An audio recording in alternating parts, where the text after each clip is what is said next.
오늘은 보혜사 성령이라고 하는 제목으로 요한복음 14장의 말씀을 함께 나누기 원합니다.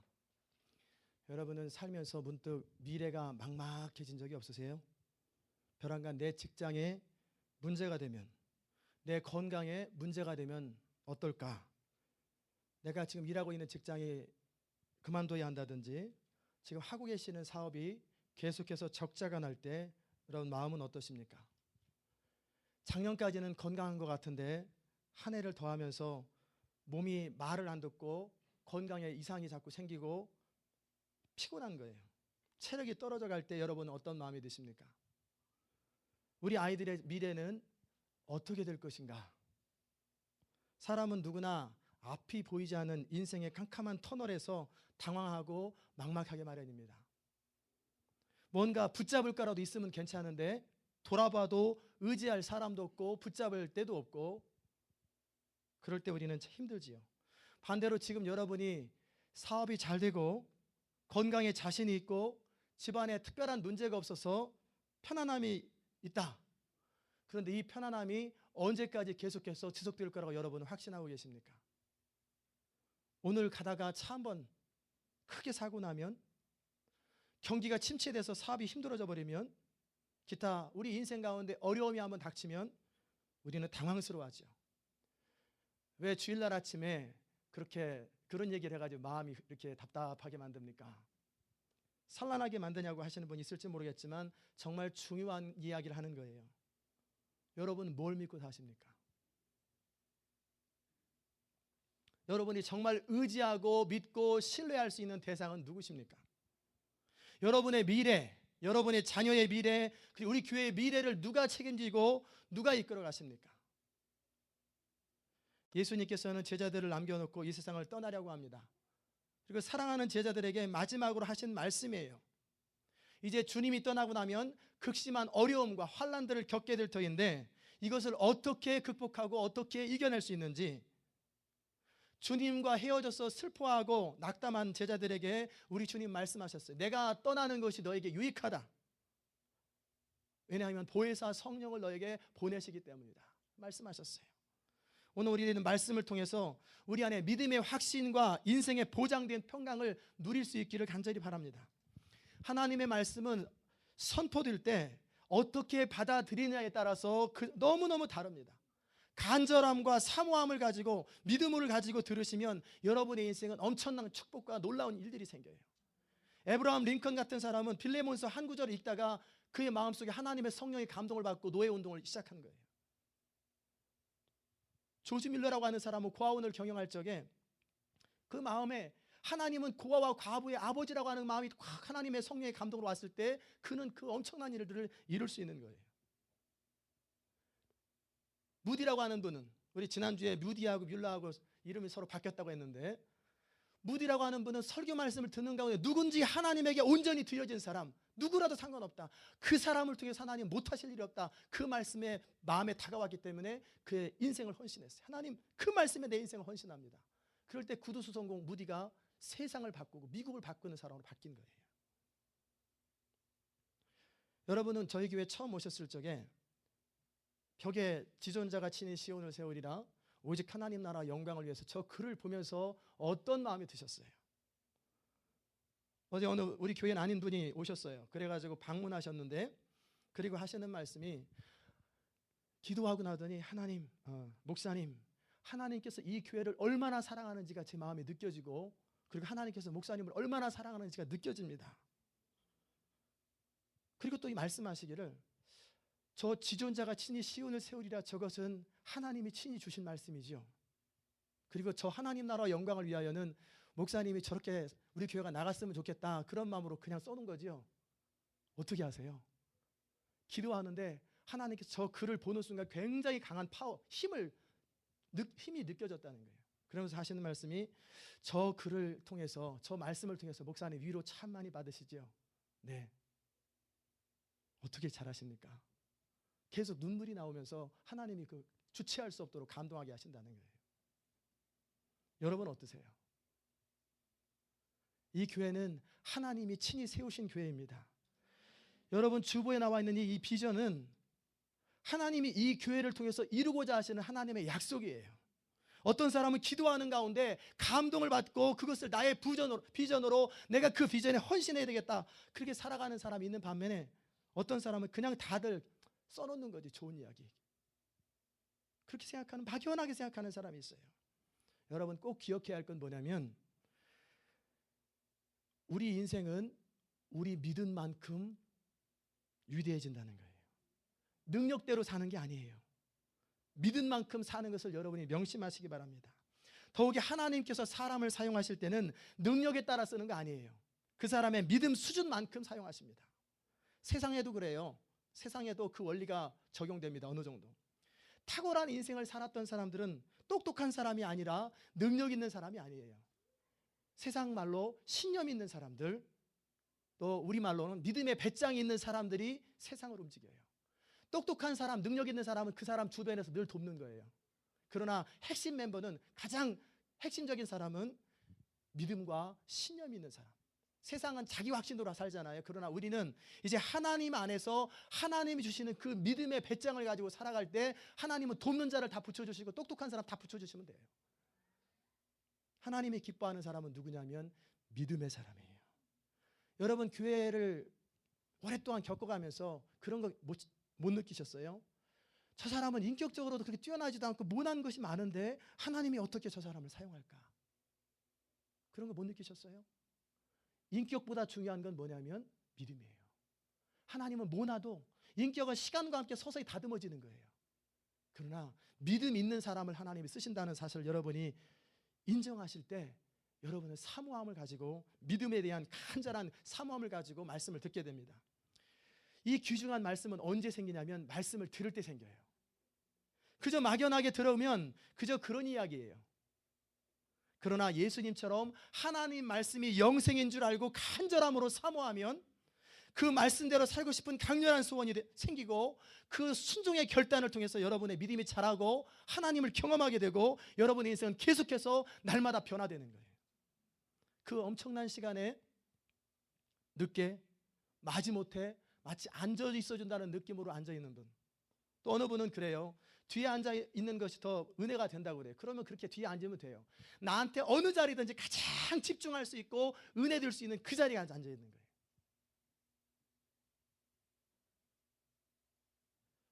여러분 마음속에 주의 말씀이 영생인 줄 알고 그 말씀을 사모하시고 집중해서 들으면 여러분의 인생은 변화됩니다.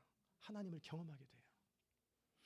우리 인생의 첫 번째 질문했던 것처럼 여러 가지 인생의 어려움과 인생의 문제 가운데 해답은 누구십니까? 예수 그리스도예요. 우리는 뭔가 소유하고 내 소원이 이루어졌을 때 그것이 해답처럼 생각하는데, 인생의 해답은 소원 성취가 아니라 인격이신 그리스도가만이 우리 인생의 해답이신 걸 여러분이 믿으시기 바랍니다. 십자가를 지셔야 하고 이제 제자들을 떠나야 될 시간이 가까웠어요. 그런데 남아있는 제자들에게 안타까움이 있어요. 그들이 이제 환난을 겪게 될 텐데, 그들에게 예수님은 위로와 소망의 메시지를 전합니다. 너희는 마음에 근심하지 말라. 하나님을 믿으니 또 나를 믿으라. 예수님과 헤어지는 것에 대해서 불안해하는 제자들, 그도 그렇지요. 3년 동안 예수님을 따라다니면서 그 예수님에게 자신의 인생을 걸고 그 예수님과 함께 내 인생이 빛날 거라고, 그 예수님을 따라다니면 내가 한 자리 차지할 거라고, 나름대로 내 인생에 의미가 있을 거라고 생각했는데 그 예수님이 떠난다는 거예요. 난 너희들과 함께하지 않는다. 이제 곧 떠나고 보혜사 성령을 보낼 것이다. 제자들은 막막합니다. 앞으로 어떻게 살 것인가? 예수님은 우리 버리고 어디로 가려는가? 그럴 때 예수님은 제자들에게 분명히 말씀하셨어요. 내가 너희가 영원히 있을 곳을 마련하기 위해서 가는 것이니까 걱정하지 말라. 내가 무책임하게 그냥 떠날 것 같으면 너네들한테 미리 얘기한다. 앞으로 처신 잘해라, 그렇게 얘기할 텐데, 나는 무책임하게 떠나는 것이 아니라 잠시 떠나는 것이고, 내가 이미 말한 것처럼 나는 내 아버지 집에 가고 내가 보혜사 성령을 너에게 보낼 것이고 그것이 너희들에게 더 유익하다. 도마가 묻습니다. 이 사람은 늘 의심이 많아요. 이해되어야 되고 보여야 되고 증거가 잡혀야 그때서 믿는 것도 아니고 그저 따라가는 사람이에요. 주여, 주님이 어디로 가시는지도 모르는데 우리가 어떤 무슨 방법으로 주님을 따라갑니까? 그때 주님은 말씀하셨어요. 내가 곧 길이요 진리요 생명이니 나로 말미암지 않고는 아버지께로 올 자가 없느니라. 이 말씀이 무슨 말입니까? 예수님만이 하나님께 갈 수 있는 유일한 길이 되시고, 예수님만이 우리 인생의 해답을 제시해 주는 정확한 길이 되시고, 예수님만이 생명이 되셔서 그 생명이신 주님이 우리 인생을 다스리기 시작할 때, 왕노릇하기 시작할 때 우리는 그 생명 안에서 왕노릇한다는 말씀이고, 예수님만이 진리시기 때문에 그 진리 되신 예수님과 밀접한 관계가 있어서 그분을 따라갈 때만 우리는 옳은 길로 갈 수 있다는 얘기예요. 2003년도 6월 1일에 교회를 개척하면서 인터내셔널 처치, 시온 인터내셔널 교회에 대한 비전을 주셨어요.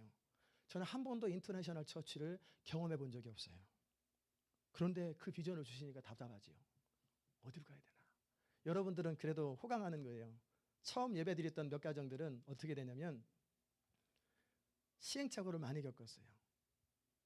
딱딱한 폴더 의자, 수의자에 앉아가지고 2시간 반씩 예배 드리면서 앞에는 영어 예배 드리다가 뒤에는 한국말 예배 드리다가 앞에는 얘들 예배 드리다가, 그러니까 어떤 분은 도무지 허리가 아파서 못 견디겠습니다, 저 계속 드리면은 다른 데로 가야 될 것 같습니다, 떠나신 분도 계시고, 뭐가 뭔지 모르니까 2번 예배를 드리고 영어로 1번 드리고 같은 장소에서, 장소도 없으니까 지금은 1번밖에 안 드리고 한국말로 드리잖아요.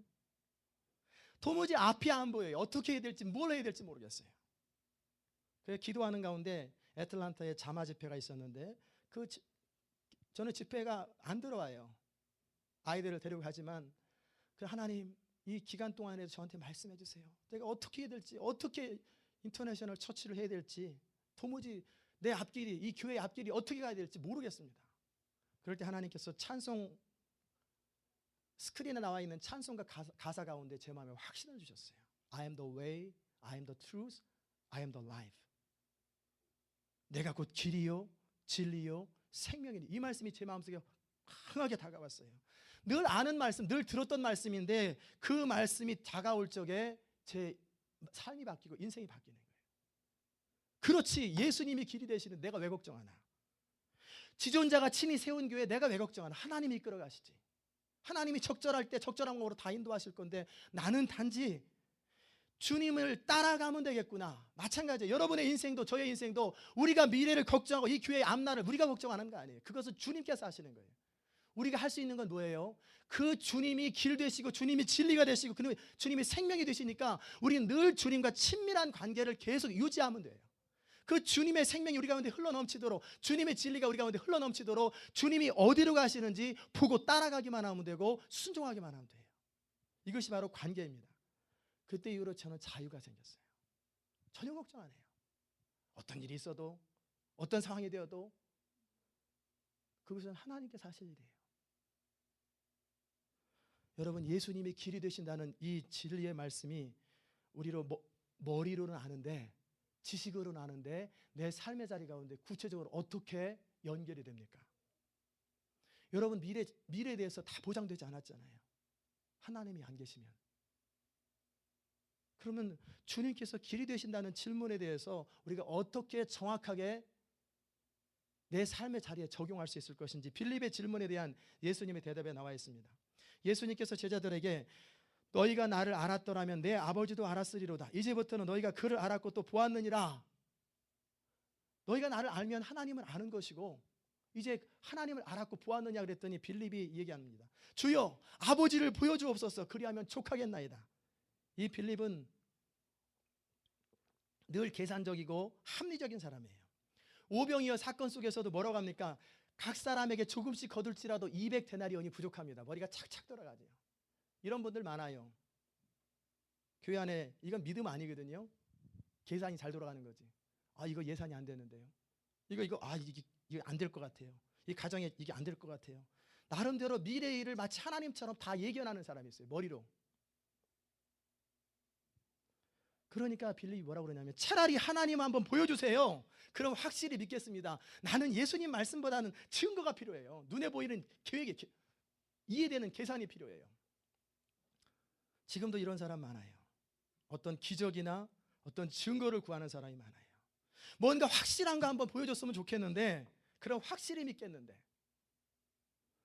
인생의 어려운 시절에 점이라도 한번 쳐봐야 되는데 교회 다니니까 그럴 수는 없고, 어디 잘 맞추는 사람 없나?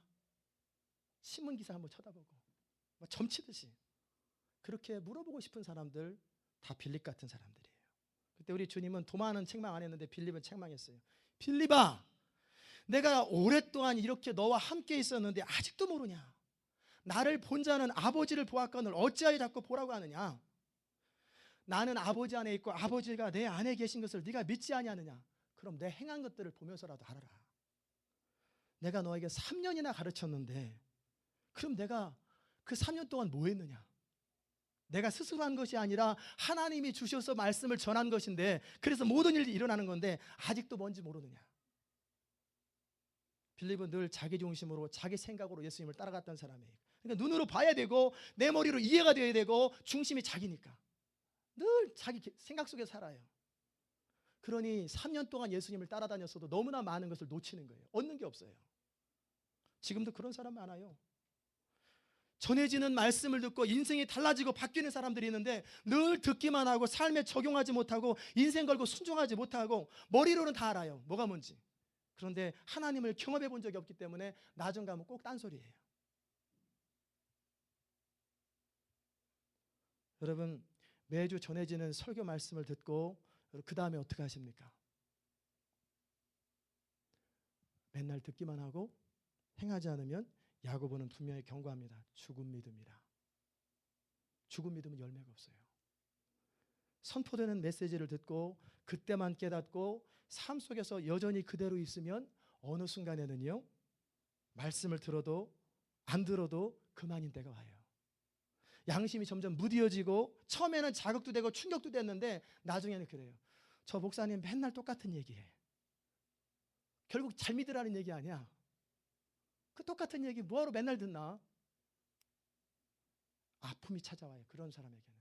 버린 사람은 내버려 둬요. 그러나 어느 순간 하나님은 그들을 불쌍히 여기셔서 인생의 아픔과 고통이 다가옵니다.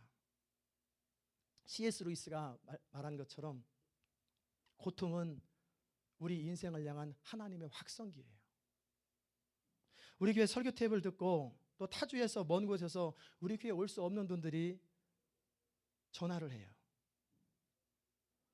인생이 바뀌고 감격스러운 삶을 때문에 전화하면서 너무너무 감사 표현을 하고 고마워해요. 그런데 우리는 어떻습니까? 매주 현장에서 말씀을 듣고 현장에서 직접 얼굴과 얼굴을 대면하여 아는데 그들보다 더 나으면 나았지 더 뛰어나면 뛰어나야 되잖아요. 그렇죠? 어떤 분은 10개월간 테이프를 들었습니다. 그리고 인생이 바뀌었어요. 그 남편도 같이 테이프를 듣는데 믿음이 견고해졌어요. 평상시에는 이분이 구두수선을 합니다. 수요일 날은 수요 찬양인도도 하고 금요일 날은 금요 찬양인도도 하고 마음속에 소원은 뭐냐면 프로 골퍼 선수가 되는 거예요. 근데 체격도 조그맣고 키도 작고 체력도 안 되고 그러니까 그냥 취미로밖에 못하는 거예요. 그러던 어느 날 말씀을 계속 듣는 가운데 새벽 기도 때 세계를 정복하라고 하는 그 하나님의 음성을 들었어요. 그리고 나서 결단하고 PGA 멤버가 되겠다고 선언을 했어요.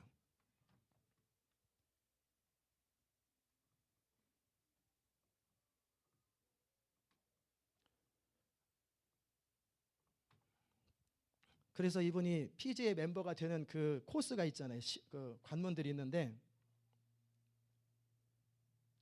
마지막 그 애틀란타에서 최종전이 있었어요. 그때 마음이 흔들리고 내가 어떻게 할 수 있겠는가 막 그럴 적에 이분이 하나님이 보증하는 인생이라고 3월 달에 우리가 메시지 전했잖아요. 그 메시지를 듣고 나서 확신을 얻었어요. 하나님이 보증해 주면 되는구나. 그러면서 결단하고 이제 믿음으로 살아야 되겠다. 그리고 나서 PGA 도전을 하고 이제 그 마지막 관문에서 1등을 했어요. 미국 전체에서. 그리고 나서 전화가 이제 2주에 한 번, 일주일에 한 번 전화가 와요. 이제 5월 달에 PGA 시합을 합니다. 그리고 그 다음에는 타이거 우즈도 한번 경쟁합니다. 기도해 주세요. 타이거 우즈는 골리앗이고 자기는 다윗이래. 왜소하대. 그러나 나는 믿음으로 세계를 정복하겠다고. 그래서 할렐루야. 제가 그러면서 같이 격려해 드렸어요. 이분은 하나님의 말씀을 들으면 그것을 영생인 줄 알고 거기에 인생을 걸고 승부를 하니까 그렇게 되는 거예요. 매주 선포되는 말씀을 현장에서 들으시는 여러분, 듣기만 하고 자기를 속이는 자가 되지 마시고 마음에 부담이 되면 순종하십시오. 하나님께서 믿음을 주시면 믿음대로 한번 해보세요. 그래야 하나님을 경험합니다. 예수 믿는 것은 지식이 아닙니다. 교훈도 아니에요. 윤리적으로 어떻게 살 것인가, 그것도 아니에요. 부부간에 어떻게 해야 잘 사는가, 인간관계 어떻게 할 것인가, 어떻게 처세를 할 것인가, 이거는 교회 안 나와도요, 세상에 윤리가만 책 보면 너무너무 잘 나와 있고 더 잘해요. 예수 믿는 건 그런 거 아닙니다. 예수 믿고 나면 그런 것이 저절로 따라오기도 하지요. 정말 중요한 것은 예수님과 나 인격적인 관계예요. 그 관계가 친밀해지고 깊어지는 것, 지식이 아니라 경험으로 하나님을 아는 것. 그러면 어떻게 되냐면 여러분 마음속에 믿음으로 다가오는 게 있잖아요. 그럼 순종하라는 거예요. 그렇게 하지 않으면 늘 추상적으로 믿게 됩니다. 어느 분은 가끔씩 이런 얘기를 해요. 목사님, 이 상황에서 어떻게 해야 될지 모르겠어요. 어떻게 하면 좋겠어요? 그래서 제가 말씀드리잖아요. 평상시에 내 마음에 말씀을 들을 때, 성경을 읽을 적에 부담되는 것을 순종하다 보면 잘하는데, 미리미리 숙제를 잘하면 되는데, 하나님이 내게 주신 부담대로 그때그때 순종하다 보면 한 걸음 한 걸음 주님과 동행하다 보면 그 다음 단계가 보이고 주님이 어디로 가는지 이게 보여요. 다 보이거든요.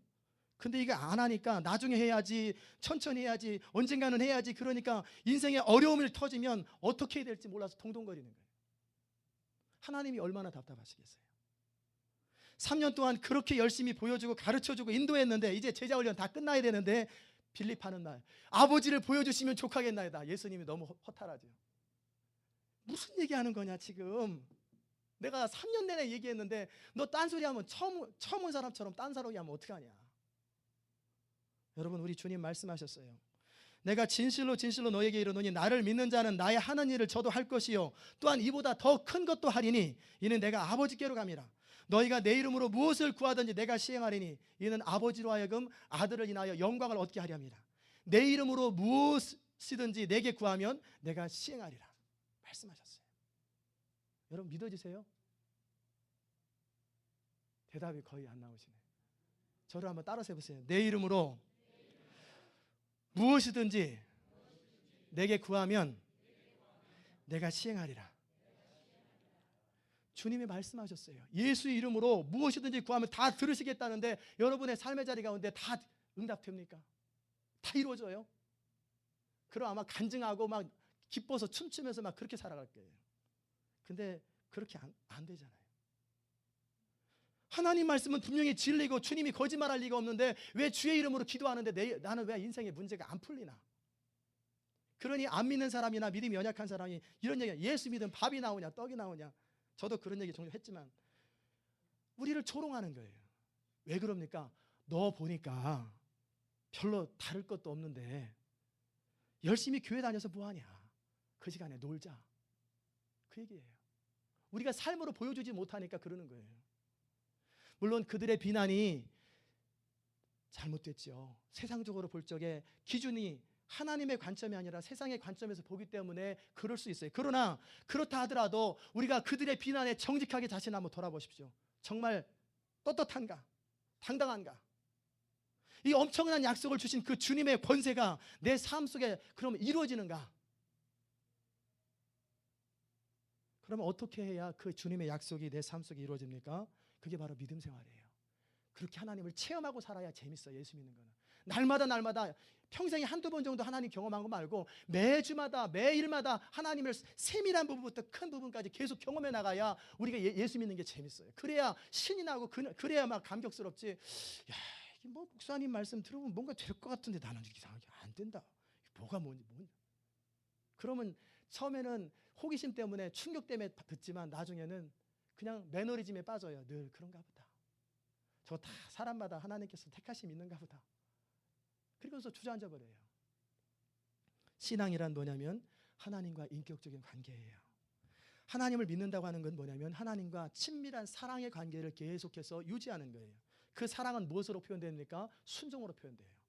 너희가 나를 사랑하면 나의 계명을 지키리라고 15절에서 우리 주님 말씀하셨어요. 이 말은 우리가 믿음 생활한다는 건 결국 뭐냐면 하나님과 친밀한 관계를 갖는 것이요, 하나님과 친밀한 관계에서 사랑한다는 말은 순종한다는 거예요. 전에 멀리 있던 너희가 예수의 피로 하나님의 자녀가 되었고 이제 말씀을 통해서 하나님은 스스로 계시하셨어요. 그 말씀을 우리 삶 가운데 구체적으로 실천하기 시작할 때 우리는 주님을 사랑하는 거예요.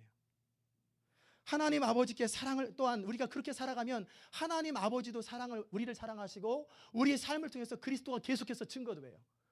하나님의 능력들이 막 드러나요. 21절에 나의 계명을 가지고 지키는 자라에 나를 사랑하는 자니 나를 사랑하는 자는 내 아버지께 사랑을 받을 것이요 나도 그를 사랑하여 그에게 나를 나타내리라. 우리가 하나님을 사랑하면 순종하게 돼요. 순종하면 하나님께 사랑받고 그리스도가 우리 삶을 통해서 계속 드러나요. 그러면 간증하는 삶을 살게 되고 영광스러운 삶을 살게 됩니다. 그러기에 오늘도 선포되는 메시지를 들으며 여러분이 성경을 묵상하는 가운데 마음에 다가오는 것이 있어요. 부담되는 게 있을 거란 말이에요. 그냥 막연하게 앞으로 잘 살아야 되겠다 그런 거 말고 구체적으로 떠오르는 사건들이 있을 거란 말이에요. 그것에 순종하라는 거예요. 모른 채 하지 말고 비겁하게 피하지 말고 나중에 하지 말고 그것을 순종하기 시작할 때 우리는 뭐 되네? 뭐 되네? 자꾸 하나님을 경험하는 거예요. 하나님을 경험하는 삶, 공부한다고 하나님 경험하는 거 아니에요. 그대로 살아야 하나님 경험해요. 이것은 평상시에 이루어지는 거예요. 하나님을 경험하는 것. 늘 이렇게 하나님 말씀에 순종하는 사람, 하나님과 친밀한 교제를 누리는 사람은 감격스러운 인생을 살아갑니다. 이런 사람은 쓸데없는 기도 안 해요. 자기 욕심을 따라 구하지 않아요. 그렇기 때문에 하나님이 원하시는 기도만 골라서 해요. 그러니 100% 응답되죠. 그런데 그렇게 하지 않는 사람들은 당장 편해요. 나중에 하자. 나중에 하나님이 역사하시면 하자. 그런 마음 주문하자. 자꾸 미루다 보면 당장은 편한데 어느 순간에 동동거리는 날이 와요. 그럴 때 복권 뽑거나 무당에게 굿하듯이 한번 어디 용한 기도원 없나? 쉽게 해결해 보려고 하는 방법, 이게 얼마나 어리석은지 아세요? 우리 교회 안에서는 착실하게 1:1 양육, 목적이 끄는 삶, 하나님을 경험하는 삶을 하고 최종적으로 제자 훈련합니다. 이 진도에 따라서 그때그때 순종해야 될 것 착실히 순종하십시오. 큐티하면 큐티 직접 하시고, 성경에 대해서 배우면 성경 읽으시고, 기도에 대해서 배우면 기도 직접 하시고, 하나씩 하나씩 실천해 나가면 인생이 바뀝니다. 그런데 그렇게 안 하면 머리만 커져요. 알기만 알아요. 저는 간절히 소망합니다. 오늘 말씀을 들으시는 여러분의 삶 속에서 그리스도가 드러나기를 간절히 바랍니다. 그러기 위해서는 우리 주님처럼 주의 말씀이 영생인 줄 알고 날마다 순종하고 기쁨으로 따라가십시오. 그러면 주님과 같은 인생을 살게 됩니다. 이 말씀을 들으면서 마음에 다짐이 있는 사람도 있고, 그렇게 해보려고 그랬는데 안 되는데 자꾸 맨날 또 저 얘기하면 나는 어떻게 하면 좋을까? 해도 안 되는데, 나도 그렇게 해보려고 해봤는데 안 되는데 어떻게 하면 좋으냐? 이렇게 답답해지는 분도 계실 거예요. 그래서 우리 주님께서 약속하신 특효가 있어요. 성령이에요. 성령.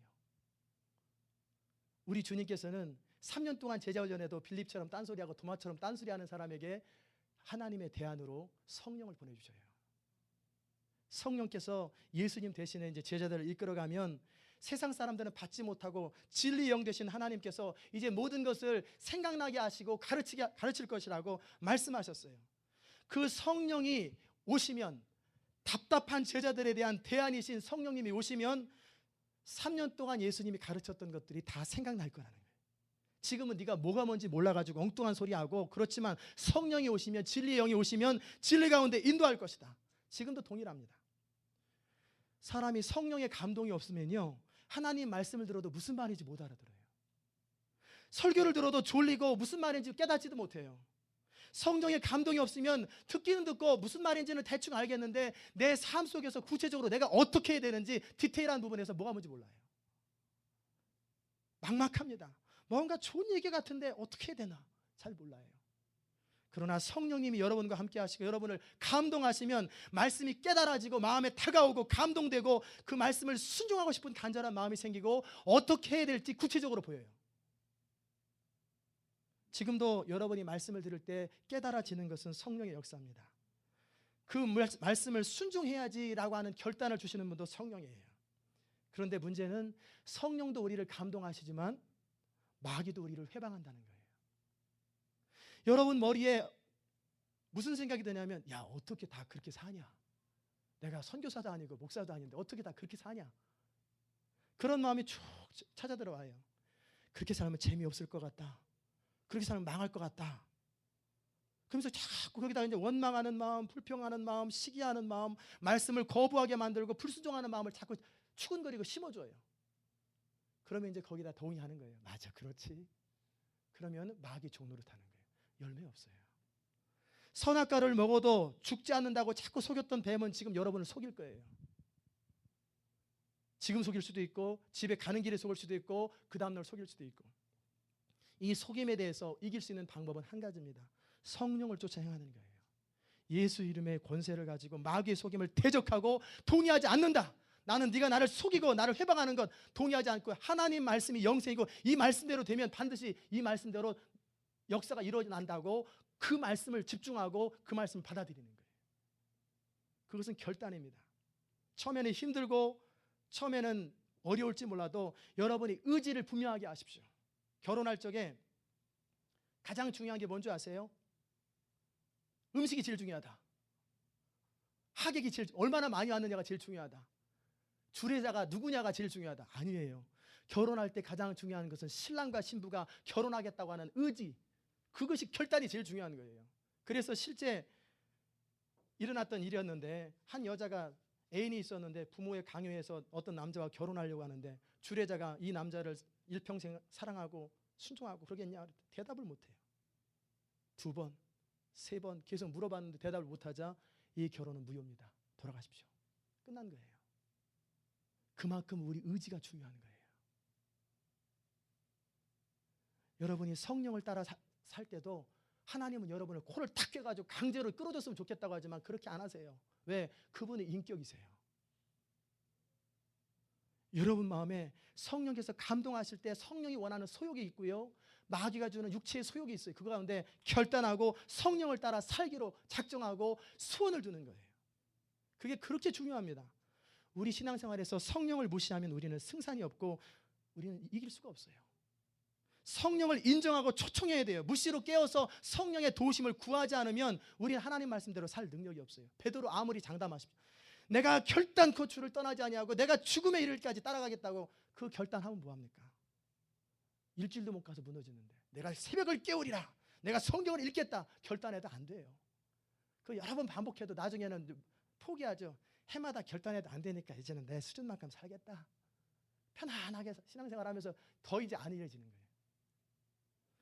결단으로 되는 것도 아니고요, 힘으로 되는 것도 아니고요, 내 능력으로 되는 것도 아니고 뭐로 돼요? 하나님의 신 성령으로 말미암아 우리가 신앙생활을 할 수 있는 거예요. 그래서 성령 없이는 신앙생활은 불가능해요. 도무지 불가능해요.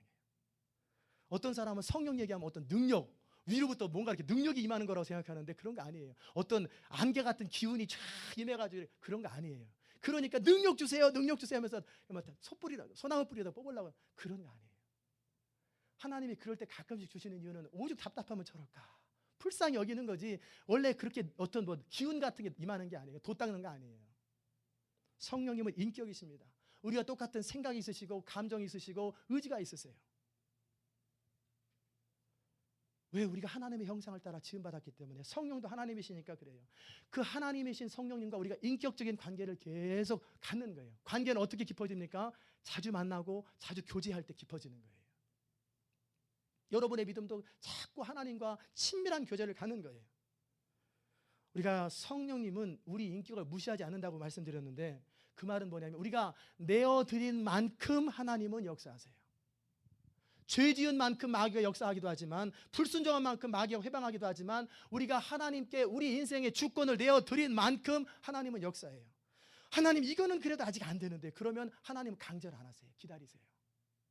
여러분 어느 정도 하나님께 내어드립니까? 성령님께 100% 맡기는 사람은 100% 역사예요. 예수님처럼 기도할 때마다 100% 응답되고요, 하나님의 모든 일들이 예수를 통해서 전부 다 이루어져요. 그러나 사람 가운데 100% 되긴 어려워요. 100%에 가깝게 가는 거예요. 주님만이 그렇게 할 수 있었어요. 우리가 할 일은 뭐냐면 이제 여러분의 구체적인 삶의 자리 가운데 성령을 초청하고 인정하는 거예요. 여태까지 여러분의 힘으로 해도 결단하고 작정해도 안 됐다면 또 그렇게 하면 또 실패해요. 아무리 해도 또 안 되는 거 시행착오 자꾸 겪다가 나중에 허탈해지지 마시고 이제부터는 성령을 따라 사셔야 됩니다. 우리는 우리 힘으로 성경 한 구절도 지킬 능력이 없어요. 지금 선포되는 말씀에 매주 부담으로 다가오는 그 말씀을 지킬 능력이 없다는 거예요. 순종할 능력이 없어요. 순종할 능력이 있으면 진작에 했지요. 목사님의 저 얘기 안 듣고 칭찬 들으면 신앙생활 하지요. 근데 우리 안에 그럴 능력이 없단 말이에요. 성령을 의지할 때만이 우리는 가능한 거예요. 예를 들어서 이렇게 한번 기도하십시오. 말씀을 듣는 가운데 아내한테 잘못한 일이 딱 느껴지는 거예요. 그런데 마음속에 자존심이 팍 생겨나요. 또 아내한테 얘기했다가 잘못하면 무시당할까 봐 거봐 똑바로 하라고 그랬잖아. 그럼 어떡할까? 두려움, 여러 가지 부담스러움 때문에 어떻게 할지 모를 때 어떻게 합니까? 성령님, 주께서 나에게 부담을 주셔서 아내한테 사과하라고 그런 부담을 찔림을 주셨는데 하나님이 주신 제 이 부담을 지킬 수 있도록 도와주세요. 제가 자존심을 극복할 수 있도록 아내와 입장에도 상관없이 내가 그걸 할 수 있도록 능력을 주세요. 도와주세요. 인정하는 거예요. 저 같은 경우는 그럽니다. 하나님, 제가 무슨 능력으로 주의 몸된 교회를 이끌어갑니까? 저는 자신 없고 능력이 없어요. 주님, 제가 어떻게 제가 주의 말씀을 선포합니까? 어떻게 주일마다 수요일마다 어떻게 메시지를 준비합니까? 못합니다. 저를 다스려 주세요. 저를 다스려 주세요. 제 생각을 다스리시고 제 마음을 다스리시고 그러면서 간절히 매어달리는 거예요. 엎드리는 거예요. 그런데 중요한 건 여기서 한두 번 해보다가 안 되는가 보다. 나도 해봤는데 목사님 안 돼요. 그러는 거 아니에요. 청혼을 할 때 여러분 한두 번 해다가 나랑 결혼해 줄래요? 대답을 안 하면 그럼 거절로 알고 그만하게. 그럼 어떻게 결혼되겠어요? 이보다 더 심한 사람은 이렇게 얘기합니다. 누구누구씨, 제가 당신하고 꼭 결혼하고 싶은데 안 들어주면 다른 여자한테 가고 들어주면 결혼하고 어떻게 하시겠습니까? 그럼 결혼하겠어요? 결사적으로 매달리는 거예요. 끝까지 될 때까지 매달리면 그 돌아와요. 인격이 감동하거든요. 인격과 인격 관계는 감동하는 거예요. 하나님 앞에도 마찬가지예요. 사슴이 시냇물을 찾기에 내가 여태까지 해도 안 됐으니까 성령을 의지하면서 성령님이 도와줘야 나는 실패한다. 또 실패한다. 주님 도와주세요. 역사해 주세요. 막 끊임없이 부르짖는 거예요. 그럼 하나님 우리 중심을 보세요. 입으로만 고백하는 건지 어떤 사람은 그런 사람이 있어요. 기도하고 나서 주여 역사하소서 성령님 저를 다스려 주옵소서 그리고 가면서 어떻게 해야 되나 하면서 자기 생각대로 살아봐요. 이런 사람 성령이 도우면 그의 인격 무시하는 거예요. 그러니까 안 도와줘요. 철저하게 맡겨야 돼요. 하나님 우리 중심을 보신 하나님 앞에 철저하게 맡기면 주님 도와주세요. 주님 도와주세요. 오죽하면 제가 그런 얘기 하잖아요. 주님이 말씀 안 주면 주일날 저 오늘 말씀 없습니다. 그렇게 할 만큼 저는 제 힘으로 안 합니다. 도와주세요. 도와주세요. 이렇게 철저하게 하나님을 인정하는 사람을 통해서 하나님이 역사하는 거예요. 그게 바로 성령을 의지하는 거예요. 우리가 우리 한계 속에서 날마다 허덕거리고 지치고 좌절할 때 우리가 이길 수 있는 비결은 성령을 의지하는 거예요. 성령은 보혜사입니다. 도와주시고 은혜를 베푸시는 분이에요. 여러분이 한계를 인정하십시오. 아직 인정 안 되거든 한번 끝까지 한번 해보세요. 갈 때까지 한번 가보세요. 그리고 좌절하거든 그때서 한번 돌아오세요. 우리 부족함을 인정해보고 한번 해보는 것이 아니라 중심으로 성령을 의지하십시오. 그러면 여러분의 한계를 초월합니다. 도무지 내 힘으로 안 되는 일들이 가능하게 되는 거예요. 그래서 이렇게 매주일 말씀을 제가 전하는 거예요. 저 같은 사람도 말씀을 전하는데 여러분 삶의 자리 가운데 하나님의 성령을 인정하십시오. 부부관계에서 성령을 인정하세요. 내 힘으로 해보려고 사람들 남들 어떻게 하는지 그거 보고 따라서 하지 말고 성령을 인정하십시오. 부모 자녀와의 관계 속에서 사업에 있어서 셀그룹에서 있어서 여러분이 어떤 처지에서 어떤 문제를 만나거나 어려움을 만나든지 성령님께 의지하시고 끝까지 기도하십시오. 잘 될 때도 성령을 의지하십시오. 그게 계속 잘 됩니다. 마지막으로 여러분에게 말씀을 드릴 때 여러분의 진정한 평안은 어디서 옵니까? 세상 사람들은 뭔가를 얻고 소원을 성취하면 평안이 오는 줄 알아요. 일이 잘 되면 되는 줄 알아요. 그러나 평안은 그런 데서 오는 거 아니에요. 진정한 평안은 관계에서 옵니다. 하나님과 친밀한 인격적인 관계를 누리고 살 때 그 사람의 삶 가운데 평강이 흘러넘치는 거예요. 평강은 선물입니다. 하나님 우리에게 주시는 선물이에요. 우리 노력으로 얻어지는 게 아니에요. 세상 사람들은 문제가 없으면 평안하다고 생각해요. 그러나 문제 없는 날이 어디 있어요? 무덤이나 가야 문제 없어요. 끊임없이 저 사람은 문제 없을 것 같아 다 문제들이 있어요. 어려움들이 있게 돼요. 그러면 죽을 때까지 평안이 없죠. 진정한 평안이. 그럼 평안은 어떻게 생깁니까? 하나님의 선물로 주시는 거예요. 하나님과 친밀한 관계를 누릴 때 하나님이 신뢰되어지고 하나님이 나의 목자 되심이 믿어지고 그 하나님과 친밀한 관계가 될 때 그분이 나의 소망이시고 그분이 나의 의지가 되시고 그분이 나의 모든 것 되시고 그분이 나의 길이 되시고 그분이 나의 진리가 되시고 생명이 되신다고 하는 믿음의 관계가 이루어질 때 평강은 내 속에서 흘러넘치는 거예요. 환경과 상관없고 입장과 상관없어요. 평강은 하나님의 선물로 지식에 넘치는 평강이 넘치는 거예요. 아무것도 염려하지 말고 모든 일에 기도와 간구로 너희 구할 걸 구하면 환경을 초월한 내 상상을 초월한 생각을 초월한 평강이 흘러넘치리라 말씀하셨어요.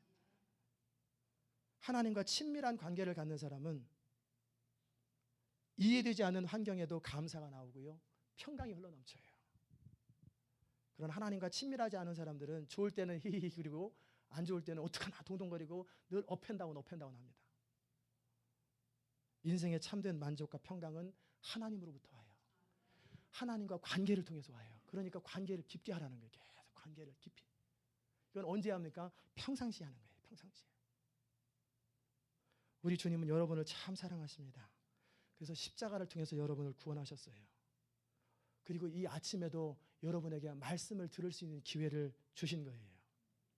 하나님과 친밀한 교제를 나누고 하나님과 늘 교통하는 삶을 살 때 우리는 승리하게 되는 거예요. 승리하는 비결은 오직 한 가지, 성령이에요. 성령을 의지할 때 하나님 말씀을 순종할 수 있어요. 여러분에게 주시는 거룩한 부담, 말씀을 들을 때 부담이 오잖아요. 그 부담은 여러분을 부담스럽게 만들려고 부담 주는 거 아니에요. 여러분을 행복하게 하고 복되게 하기 위해서 감추어진 하나님의 선물이에요.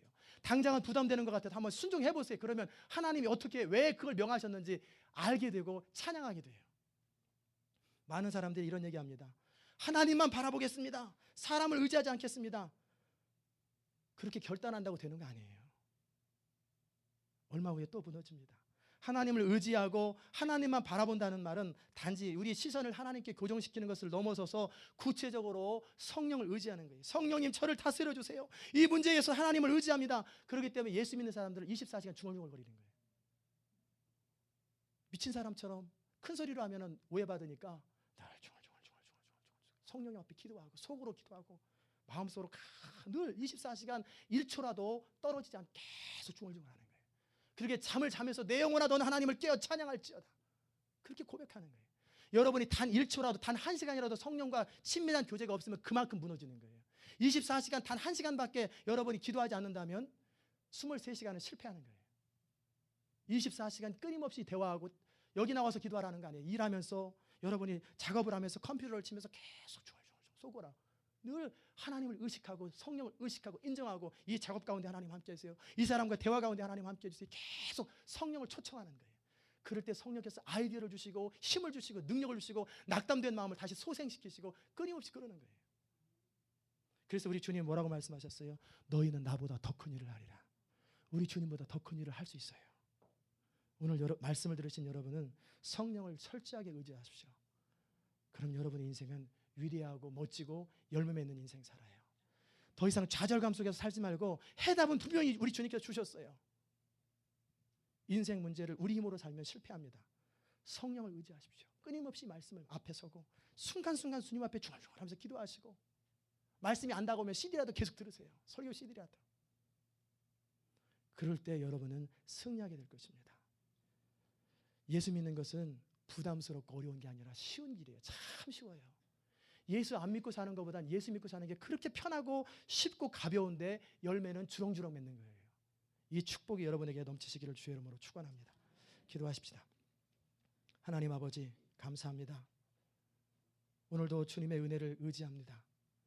성령님 저희를 다스려 주옵소서. 성령님 저희를 다스려 주옵소서.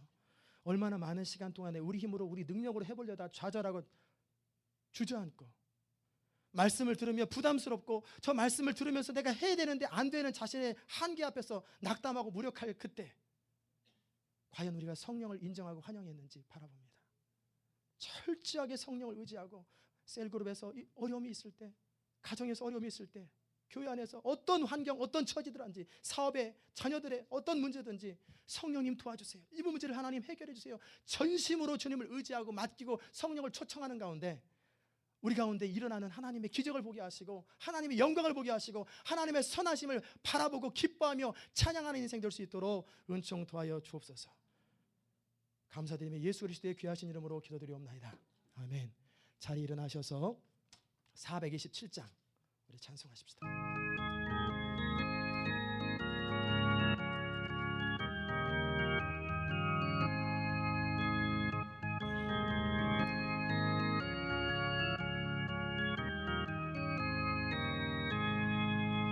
내가 매일 기쁘게 순례의 길 행함은 주의 팔이 나를 안보함이요, 내가 주의 큰 복을 받는 참된 비결은 주의 영이 함께함이라.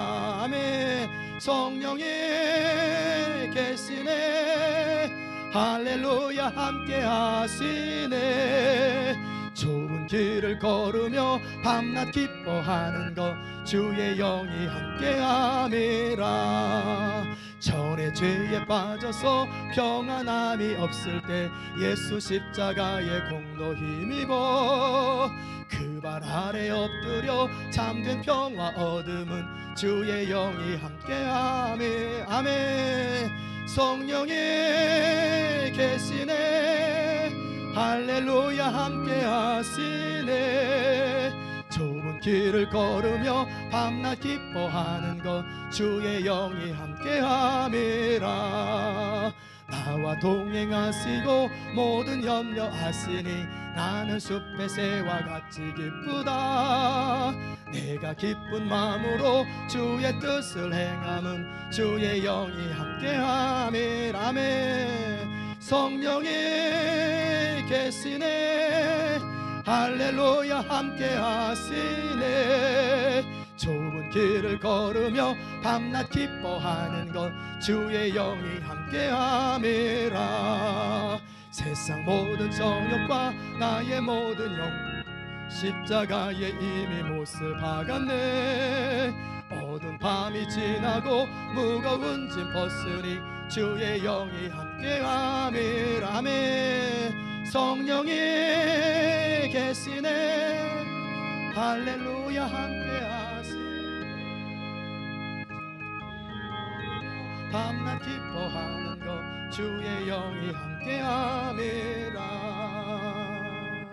아멘. 기도하십시다. 하나님 아버지,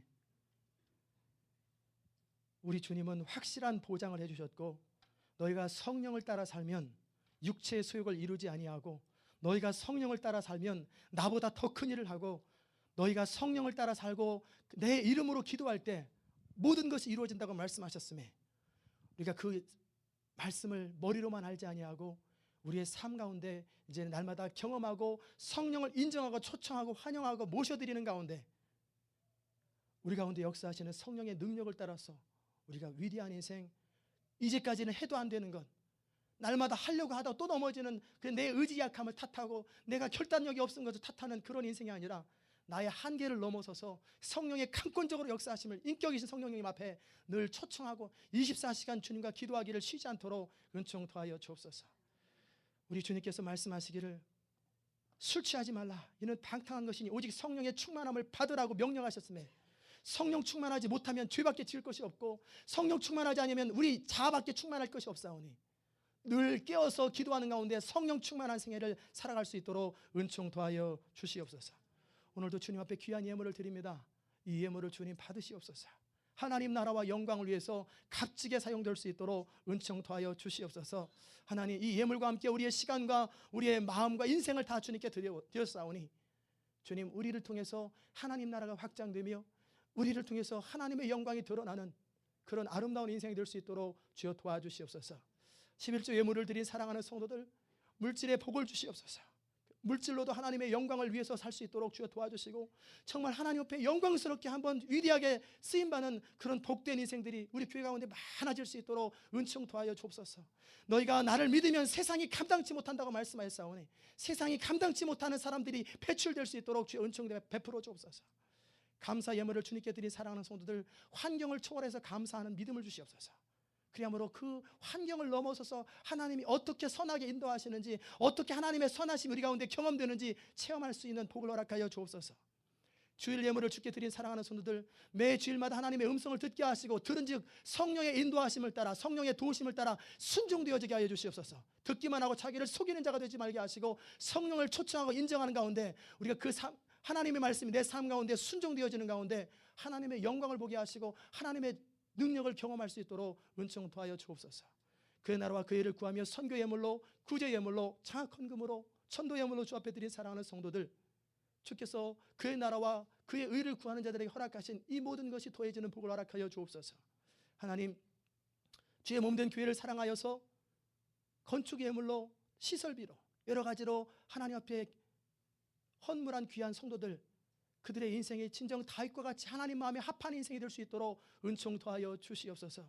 하나님, 우리가 오늘도 이 물질과 함께 우리의 마음과 우리 인생을 다 내어 드리오니 주님 받으사 하나님의 기쁨을 위해서 저희를 사용하여 주옵소서. 이제는 내 생각으로, 내 경험으로, 내 지식으로, 내 능력의 한계 속에 사는 사람이 아니라 하나님 크기만한 그 놀라운 일을 이루며 사는 인생 될 수 있도록 은총 더하여 주옵소서. 예수 그리스도의 귀하신 이름으로 감사하며 기도드리옵나이다. 아멘.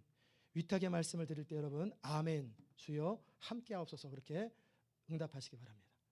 평화 가운데 세상으로 나가십시오.